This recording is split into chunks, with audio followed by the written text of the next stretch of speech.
যে পরিবারে মূল্যবোধ, ন্যায়, নীতি এসব আছে সেখানে আমার নাতনিরা ভালো থাকবে, সে তো আমি জানি। আর আপনাদের পরিবারেরও খুব সুনাম আমরা শুনেছি। তা বাবা রাজদীপ, তুমি কি করো, মানে ব্যবসার কাজ নাকি? হ্যাঁ আঙ্কেল, আপাতত নিজেদের ব্যবসার কাজই দেখছি, তবে ভবিষ্যতে নিজেরও কোনো নতুন করে ব্যবসা শুরু করার ইচ্ছেও আছে। আসলে কি, বাপ ঠাকুরদা ওনারা যেভাবে নিজেদের যোগ্যতা সবটা করেছিল, আমিও ঠিক তেমনটাই করতে চাই। বাহ বাহ বাহ, এ তো খুব ভালো কথা। হ্যাঁ বলো, খুব খুশি হলাম শুনে। খালি মনে হচ্ছে কোথায় যেন দেখেছি মেয়েটাকে, কিন্তু কোথায় দেখেছি কিছুতেই মনে করতে পারছি না। রাজদীপ, তোমার যদি রেশমির সঙ্গে কিছু আলাদা কথা বলার থাকে তুমি বলে নিতে পারো। ঠাম্মি, আমি ওদের রেশমির ঘরে নিয়ে যাব? হ্যাঁ, মানে আমি আসলে এইসব ব্যাপারে একটু প্রাচীনপন্থী, তো আমাদের বাড়ির মেয়েরা একটু কড়া অনুশাসনে বড় হয়েছে। সে তো আপনার বড় নাত বৌমাকে দেখেই বোঝা যাচ্ছে। এসে থেকে দেখছি কত সুন্দর আদর আপ্যায়ন করছে, একেবারে নম্র ভদ্র আচরণ।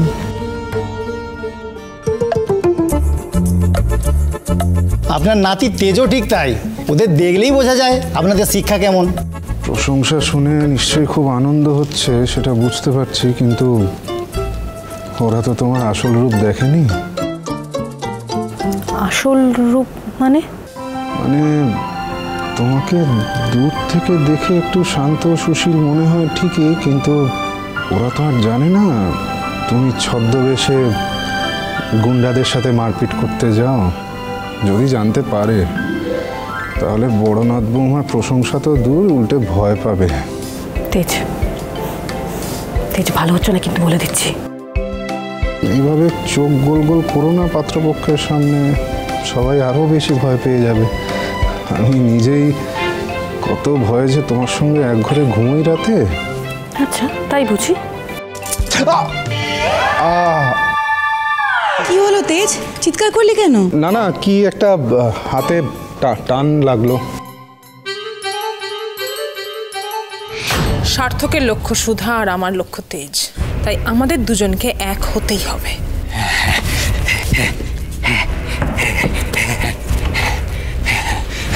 শত্রু শত্রু বন্ধু হয়, আমাদের আমাদের আমাদের বন্ধুত্ব করতে হবে, আর তারপর সুধার মতো বলতে হবে চেকমেট। আমি আর তুমি এক হলে তবেই কিন্তু পাশা উল্টানো যাবে সার্থক। কিন্তু সেটা কি করে সম্ভব? মানে তোমরা ঠিক কি করতে চাইছো? সবুর, হ্যাঁ সবুর মা, সবুরে মেওয়া ফলে।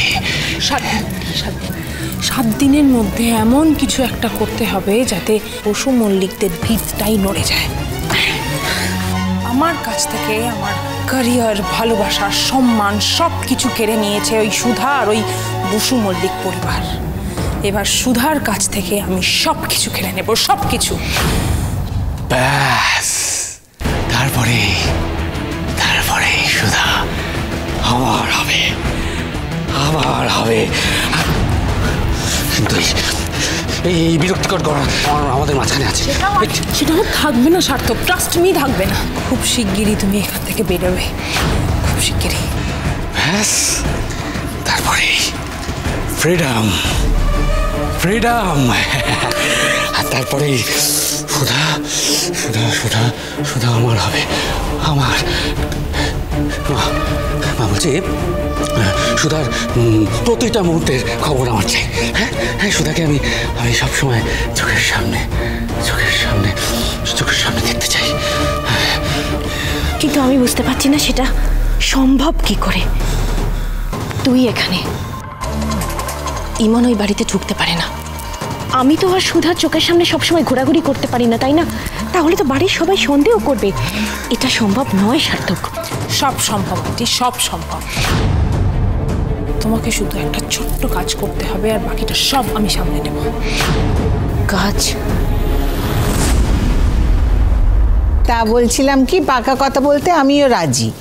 তো তাহলে বিয়ের তারিখটা যদি এখনই ঠিক করে নেওয়া যেত।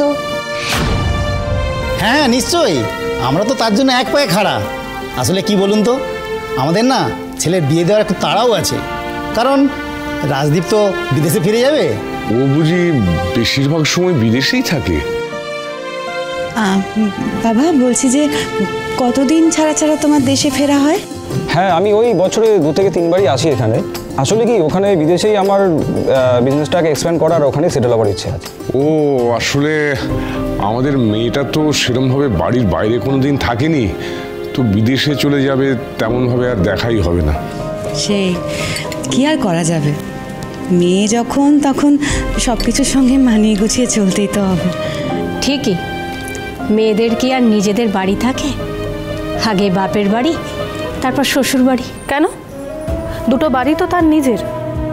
ইটকাঠ পাথরের একটা কাঠামোকে একটা মেয়ে অনেকখানি ভালোবাসার, অনেকখানি যত্নে একটা ঘর তৈরি করে, তাই না?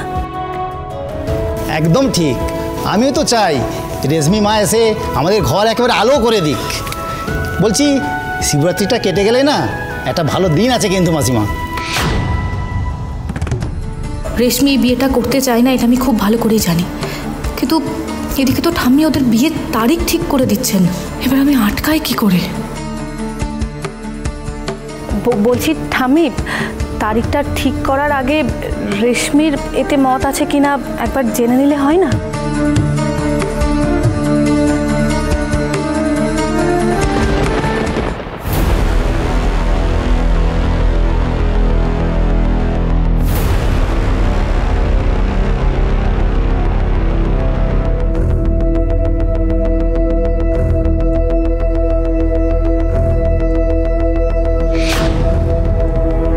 না না, ওকে আর কি জিজ্ঞাসা করব, আমার কথাই আমার নাতনিদের কাছে শেষ কথা।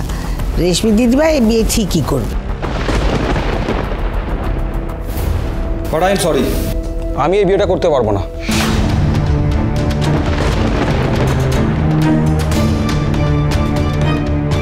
কি না, এরকম কথা হঠাৎ কেন বলছো? না বলার কারণ এটা,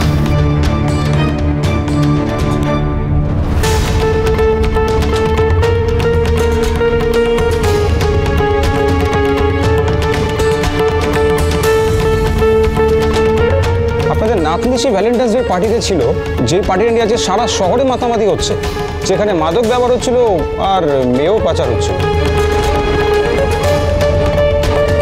কিন্তু ওতে তো রেশমির কোনো দোষ ছিল না।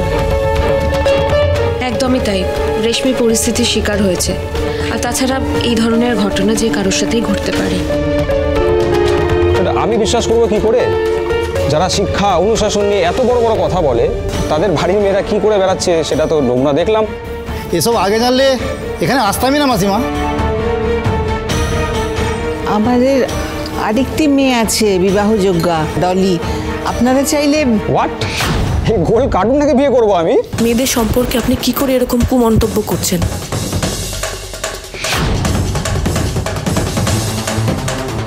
এক্সকিউজ মি,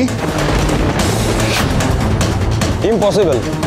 আপনাদের বাড়ির মেয়েদের কেউ বিয়ে করবে না। খবরদার, সীমা পার করবেন না। আমাদের বাড়ির মেয়েদের অপমান করার অধিকার আপনাদের নেই। আর আপনাদের মতো নিচু মানসিকতার পরিবারই আমরা আমাদের মেয়ের বিয়ে দেব না। আসতে পারে না।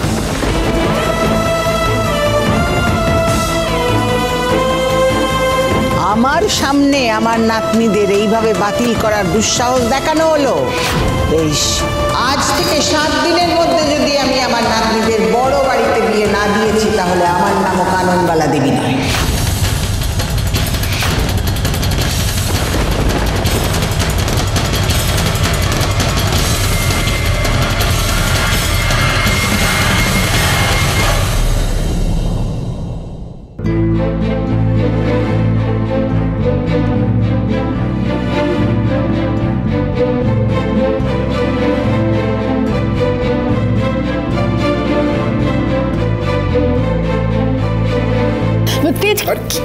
কি করছো বলো তো আমাকে?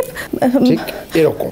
এই কি করছো? কি ছেলে মানুষই তেজ এটা? আরে এটা ছেলে মানুষই নয়, এটা হলো তেজ। এটা হলো শাস্তি। কিসের শাস্তি? আমি তোমার এক ডাকে চলে এলাম, আমি তোমাকে টাওয়াল দিলাম, তাহলে কিসের শাস্তি? এই যে এতক্ষণ অপেক্ষা করতে হলো আমাকে, এটা হলো এই